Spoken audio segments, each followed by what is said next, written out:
Close your eyes. Can you still smell it? That specific lost scent of a British Christmas from a world away. A mix of real pine needles, the faint sulphur of a coal fire, and the rich steam of a roasting bird. Before the digital age smoothed everything over, Christmas wasn't just something you saw, it was something you felt with all 5 senses. An experience built from a unique collection of tastes, textures, and sounds that have now all but vanished. Today, we're stepping back to resurrect the ghosts of Christmas past, one forgotten feeling at a time. The tastes of scarcity and plenty. The story of a classic British Christmas begins on the tongue. In the 1950s, the taste of Christmas was the taste of ingenuity born from scarcity. With the memory of rationing still fresh and some food items still limited, the centerpiece of the dinner table was often a clever deception. For many families, the main course was not a grand turkey, but something called a murkey. This was a carefully seasoned mix of sausage meat, stuffing and breadcrumbs, packed into a shape that vaguely resembled a bird. It was a testament to the make-do and mend spirit that defined the post-war era, a meal whose flavour was as much about resourcefulness as it was about rosemary. Even the Christmas pudding was a product of its time. With sugar still a precious commodity, home cooks would often turn to grated carrot to provide the necessary sweetness, a trick learned during wartime that lingered on the festive menu. The most coveted taste of all might have been the simplest, a single precious orange found in the toe of a stocking, a burst of exotic citrus that felt like pure sunshine in the grey British winter. Then, within 2 decades, the palate of the nations transformed. By the 1970s, the taste of Christmas was no longer about making do, it was about showing off. The decade of glam rock and social strife expressed itself on the dinner table with a peculiar mix of sophistication and kitsch. The starter was almost non-negotiable. A prawn cocktail served in a wine glass, the pink seafood drowned in a sea of Marie Rose sauce on a bed of limp lettuce. The main course was now reliably a turkey, often a frozen one from brands like Bernard Matthews. But the true star of the 70s Christmas meal was the dessert. The Black Forest Gâteau, a riot of chocolate, cream, and kirsch-soaked cherries, became the height of continental glamour. This was a dish bought from a freezer aisle, not baked in the kitchen, and it signalled a new kind of festive effort, one that involved shopping, not just cooking. It was all washed down with sweet fizzy wines like Mateus Rosé, whose distinctive flask-shaped bottles became a permanent fixture on the suburban sideboard. The taste of Christmas had shifted from the savoury satisfaction of survival to the sweet, slightly artificial flavour of newfound affluence. The sights of a homemade Christmas. Before the world was lit by screens, the look of Christmas was crafted by hand. In the 1950s, the festive home was a study in monochrome and ingenuity. The primary material for decoration was paper. Families would save old newspapers for weeks, cutting them into strips to be glued into delicate paper chains. These would hang alongside intricate paper snowflakes, each one unique, stuck to the window panes with soap. There was a quiet, concentrated effort to it all, a ritual that brought the family together around the kitchen table in the evenings. The Christmas tree itself, often a straggly Norway spruce that would shed its needles almost immediately, was adorned with a handful of fragile glass baubles, cherished and carefully stored from one year to the next. The overriding aesthetic was one of loving fragility. It wasn't a spectacle designed to be photographed, but a temporary homespun transformation of the everyday, a splash of festive cheer in a world still finding its colour. The 1960s changed the look of Christmas forever. Suddenly, the home wasn't just decorated, it was decorated to dazzle. This visual revolution was driven by one material: foil. Cheap, mass-produced, and available in a spectrum of jewel-like colours. Foil decorations exploded into British living rooms. Concertina-style garlands, shimmering bells, and intricate star-shaped lanterns would be stretched from corner to corner, reflecting the light from the television set. The humble paper chain was instantly rendered obsolete by these shimmering space-age creations that promised a brighter, more modern future. You could buy them in boxes from Woolworths, and they represented a fundamental shift from the make-do and mend past to a buy-it-new present. The Christmas tree, too, underwent a gaudy transformation. Tinsel, no longer a subtle silver accent, was draped in thick, garish ropes, and the first artificial trees, often a stark, minimalist silver birch style, began to appear. The sight of Christmas was no longer about the quiet pride of homemade craft. It was about the bright, optimistic, and slightly overwhelming glow of a consumer society coming into its own. The sound of a nation listening together. In the Britain of the 1950s, the sound of Christmas emanated from a single polished wooden box in the corner of the living room: the wireless radio. This was the nation's hearth. Families would gather around it not just for carols and festive plays, but for the most important broadcast of the year: the monarch's Christmas speech. The crackle of the valves warming up, followed by the clipped, reassuring tones of the King, or later the Queen, was a sound that bound the nation together. It was a shared moment of stillness and reflection in millions of homes simultaneously, a ritual that connected the family in the room to the wider family of the nation. The radio was the thread that stitched the country's Christmas experience into a single tapestry of sound. By the 1970s, that central role had been inherited by the television, but the principle remained the same. Christmas Day was a carefully orchestrated national event, its timetable dictated not by individual choice, but by the schedules printed in the special Christmas edition of the Radio Times or TV Times. The highlight of this schedule, the undisputed peak of the festive experience, was the Morecambe and Wise Christmas Show. In 1977, this broadcast was watched by an estimated 28 million people, nearly half the entire population of the United Kingdom.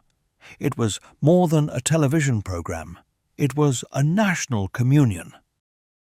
The sound of Eric and Ernie's theme tune, the rhythm of their classic sketches, and the collective laughter that echoed in living rooms from Land's End to John O'Groats created a moment of profound unity in a decade otherwise marked by division and strife. For one night, the entire country was watching the same thing at the same time, sharing the same jokes. It was the last great era of appointment-to-view television, a shared cultural campfire before the digital age allowed everyone to watch their own show in their own time. The feeling of the big book, In the 1970s and 1980s, the most powerful Christmas feeling wasn't generated by twinkling lights or festive music, but by the thud of a thick catalogue landing on the doormat. The Argos, or index catalogue, known in households across the country simply as the Big Book or the Book of Dreams, was a new and potent engine of festive desire. Its arrival marked the official start of the Christmas season. The feeling of the catalogue was, above all, a tactile one. The thin, glossy pages seemed to hum with possibility. Children would spend hours poring over the toy section, the paper becoming soft and worn with repeated viewings. The act of choosing was a solemn ritual. Circling a desired item with a biro, sometimes so intensely that the ink bled through to the other side. This wasn't idle window shopping, it was a focused, almost sacred act of wish-making. The catalogue turned wanting into a tangible activity. It organized childhood desire into neat, gridded pages, complete with product numbers and prices. It taught a generation a new language of consumption, and the physical act of turning its pages, of folding down a corner to mark a particularly coveted toy, was a central and unforgettable ritual of the late 20th century British Christmas. The strange relics of Christmas past. Beneath the familiar surface of tinsel and turkey, a much older, stranger Christmas still lingered in the corners of Britain. In parts of rural Wales, the festive season was haunted by a truly terrifying visitor, the murkey. This was a real horse's skull, its jaw hinged so it could snap, decorated with ribbons and glass, and mounted on a pole. A person, hidden under a white sheet, would carry it from door to door, accompanied by a party of revellers.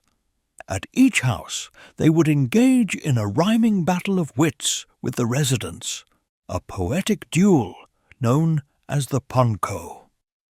If the murkey's party won, they had to be invited inside for food and drink.